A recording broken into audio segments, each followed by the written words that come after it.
A dangerous search is underway tonight for a missing kayaker in Haywood County. It's happening in the East Fork of the Pigeon River, a gorge known for being treacherous even when it's not flooding. News 13's Cheryl Barber joins us live at the Search Command Center. It's on Highway 276. Any progress in the search, Cheryl?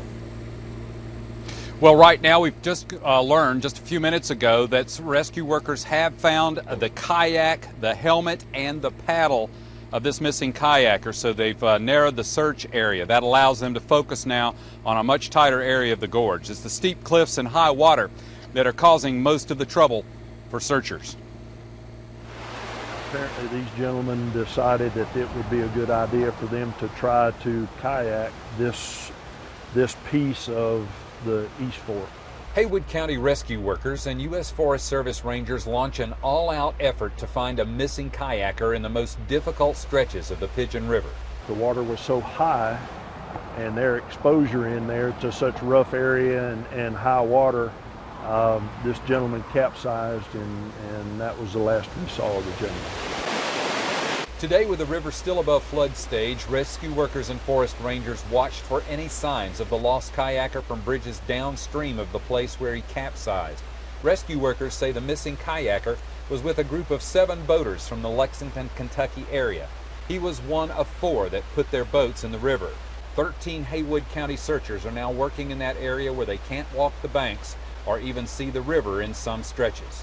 There are stretches of the river, of the creek, that we can't literally get down to because it's so rough, so rocky. There's cliffs, along the creek bank itself that we just can't safely negotiate. They say it's possible the kayaker may have found someplace along the cliffs where he could get out of the floodwaters. Time and distance hampered his friends' attempts to find him. We're looking at 4.5 miles from where they were to get to this point right here. So it was quite some time before they could even get out to notify anybody. Threatening weather continues to complicate the search and raise concerns about the 13 rescue workers battling the fierce conditions. The terrain, the high water, and the dense brush is not allowing us to stay on the creek bank as 100% of the time. Sometimes they have to come back up the mountain, get on the trail, and then traverse down and then return back down to the creek. So rescue workers have ended the search for today. That's because it takes about a 2-hour walk to get out of where they are doing the search.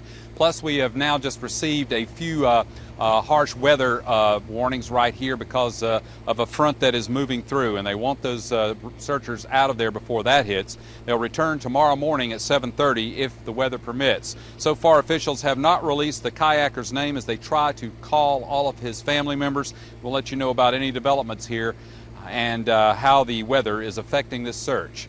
Reporting live in Haywood County, I'm Cheryl Barber, News 13.